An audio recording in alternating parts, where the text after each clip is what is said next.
اللهم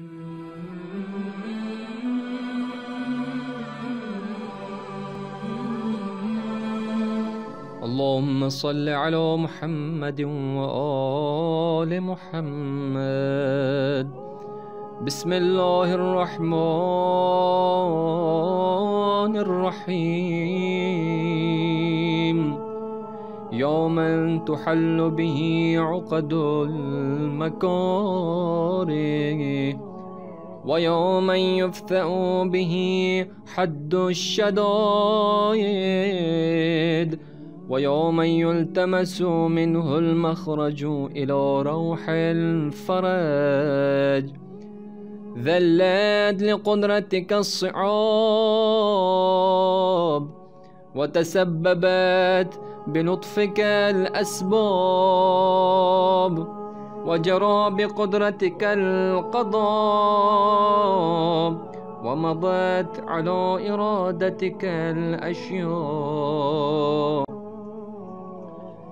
فهي بمشيتك دون قولك مؤتمرا، وبإرادتك دون نهيك منزجرا.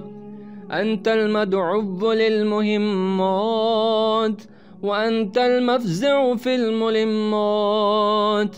لا يندفع منها إلا ما دفعت، ولا ينكشف منها إلا ما كشفت. وقد نزل بي يا رب ما قد تكادني ثقل، وألم بي ما قد بهضني حمل. وبقدرتك أوردت علي، وبسلطانك وجهته إلي. فلا مصدر لما أوردت، ولا صارف لما وجهت، ولا فاتح لما أغلقت، ولا مغلق لما فتحت، ولا ميسر لما عسرت، ولا ناصر لمن خذلت. فصل على محمد وآله، وافتح لي يا رب باب الفرج بقولك، واكسر عني سلطان الهم بحولك، وأنلني حسن النظر فيما شكوت، وأذقني حلاوة الصنع فيما سألت. وهب لي من لدنك رحمة وفرجا هنيئا، واجعل لي من عندك مخرجا وحيا.